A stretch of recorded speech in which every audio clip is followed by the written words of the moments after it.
on va voir comment déterminer la forme trigonométrique d'un nombre complexe à partir de sa forme algébrique. J'ai choisi le sujet du baccalauréat marocain de 2009, session de rattrapage, et elle répond bien à cette situation.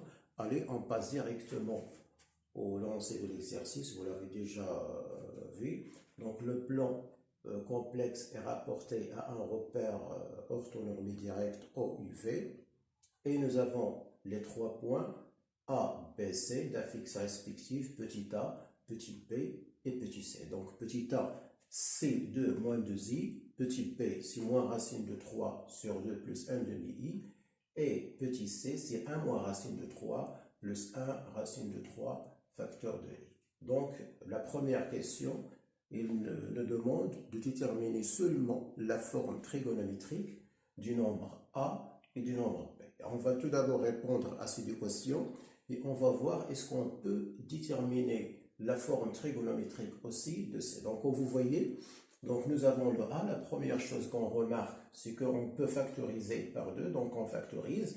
Une fois qu'on factorise, là, on va calculer le module du nombre complexe 1 moins i. Déjà, calculer ces racines de 2, on factorise par racine de 2, donc évidemment, c'est 1 sur racine de 2 moins 1 sur racine de 2i. Et bien sûr, il faut faire passer le radical au numérateur et on obtient racine de 2 sur 2 moins racine de 2 sur 2i. Maintenant, on passe aux expressions ou bien aux formules trigonométriques. Donc, nous savons tous que cosinus pi sur 4, c'est racine de 2 sur 2, et aussi le sinus, c'est racine de 2, sinus de pi sur 4, c'est aussi racine de 2 sur 2. Maintenant, le moins, quand il est là, on a le droit de le faire entrer dans le sinus. Pourquoi? Parce que le sinus, c'est une fonction circulaire ou bien trigonométrique qui est impaire. Donc, nous avons besoin que le nombre qui est là, ou bien le nombre qui est là, doit être ici. Donc là, vous voyez, on a passé de cosinus pi sur 4 à cosinus moins pi sur 4 parce que maintenant, le cosinus, c'est une fonction circulaire qui est paire. Donc on a le droit d'écrire cosinus moins pi sur 4, bien sûr. Et à la fin, on obtient le module qui est 2 racine de 2 et l'argument qui est moins pi sur 4 et on vient de déterminer la forme trigonométrique du premier nombre qui est A. Voilà maintenant petit p, c'est moins racine de 3 sur 2 plus 1 demi-i. Donc on nous demande de déterminer aussi la forme trigonométrique de ce nombre complexe. Donc il faut tout d'abord remarquer que si on calcule le module de petit p, on va trouver 1. Donc là, c'est-à-dire factorisé par 1, ça ne va rien ajouter à la factorisation. Mais en même temps, nous avons racine de 3 sur 2 et nous avons 1 demi qui sont bien sûr les rapports trigonométriques de pi sur 6. Donc là, qu'est-ce qu'on va faire? On va exprimer ça. Donc nous avons moins cosinus pi sur 6 plus i sinus pi sur 6. Maintenant, j'ai ce moins là. Tout à l'heure pour le petit a, le moins était ici, donc maintenant il est là, mais il faut faire attention. On sait maintenant une relation géométrique, trigonométrique, qui nous donne que cosinus pi moins pi sur 6, c'est lui qui donne le moins pour le cosinus. Et on laisse bien sûr i sinus pi sur 6. En même temps, nous savons aussi que le sinus de pi moins pi sur 6, c'est le même cosinus pi sur 6. Donc là, c'est parmi les relations qu'on connaît. Et maintenant, le calcul. Donc p moins pi sur 6, c'est 5 pi sur 6. Et on obtient cosinus 5 pi sur 6 plus i sinus 5 pi sur 6. Et voilà, nous avons la forme trigonométrique. Donc le module c'est 1 et l'argument c'est 5 pi sur 6. Donc il reste à déterminer la forme trigonométrique du nombre complexe C. Et malheureusement, si on procède de la même façon que petit a et petit b, on va tomber dans le problème comment passer c'est-à-dire de l'expression qui est algébrique de petit c à déterminer exactement l'argument du nombre complexe petit c. C'est pour cela on va utiliser la deuxième question et on va voir comment à la fin trouver le nombre, la forme trigonométrique du nombre complexe petit c. Pour déterminer la forme trigonométrique du nombre complexe c, et je répète, si on calcule le module de ce nombre complexe c et on factorise par son module, malheureusement, il n'est pas évident comment trouver son argument. C'est pour cela on va maintenant utiliser cette rotation donc dans le plan complexe, donc soit la rotation de centre O et d'angle 5π sur 6. O, bien sûr, c'est l'origine du repère. Et 5π, comme vous voyez, on a déjà vu que c'est l'argument du nombre P. Donc maintenant, directement, on passe et bien sûr, il pose la question, il faut montrer que cette rotation-là a pour écriture algébrique z' est égal à Pz. Donc maintenant, la première chose, on va exprimer la signification de la rotation. Donc maintenant, tout d'abord, le petit a. Donc si j'ai un point M du plan complexe d'affixe Z, et un point M' d'affixe Z'. Donc c'est quoi l'image par cette rotation là de M est égale à M'. Il est équivalent à cette relation. Donc il y a le rapport. Donc je mets là Z' moins l'affixe de O. Dans ce cas-là, c'est 0. Et dans le dénominateur, l'affixe de M qui est Z moins 0 égale, maintenant, je passe à l'angle de la rotation.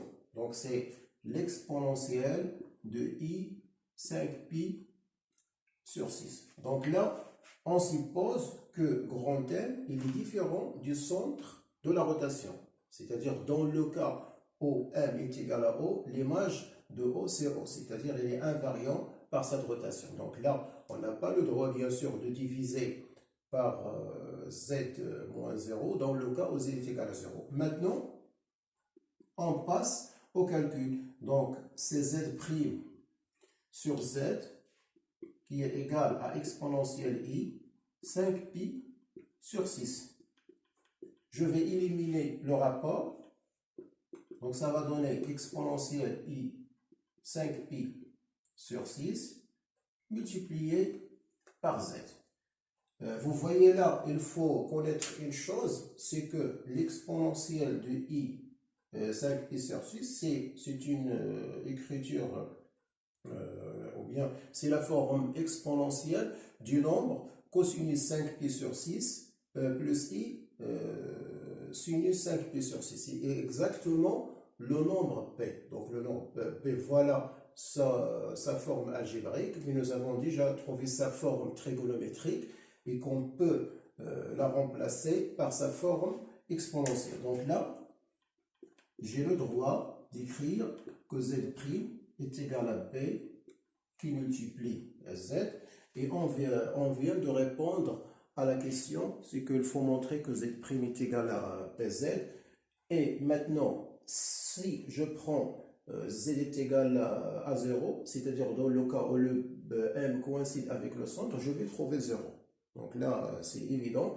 Et cette écriture-là s'appelle bien sûr l'écriture algébrique de la rotation R de centre O et d'angle 5π sur 6.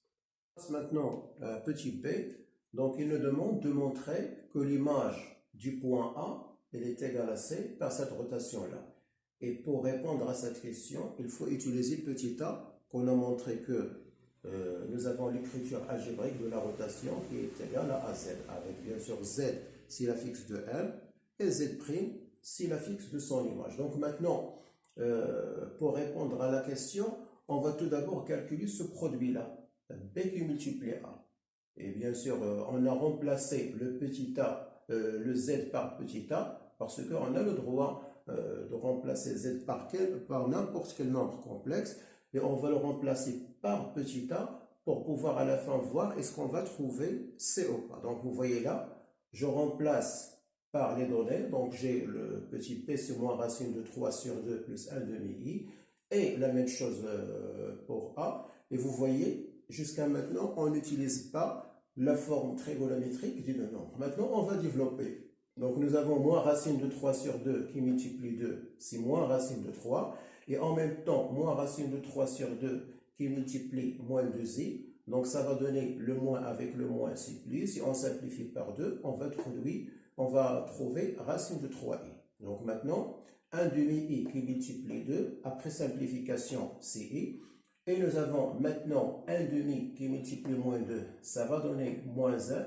Et nous avons i qui multiplie i, c'est i au carré. Donc vous voyez là, je n'ai pas remplacé directement par le moins 1 pour faire attention à ce calcul-là. Parce que pas mal d'étudiants ou bien d'élèves, ils oublient souvent de remplacer par le moins 1 et ça va conduire bien sûr à ne pas trouver l'expression finale. Et si vous essayez de réviser là où il y a l'erreur, ça va être toujours difficile. Donc il vaut mieux toujours faire attention à cette étape-là. Donc maintenant, nous avons moins racine de 3.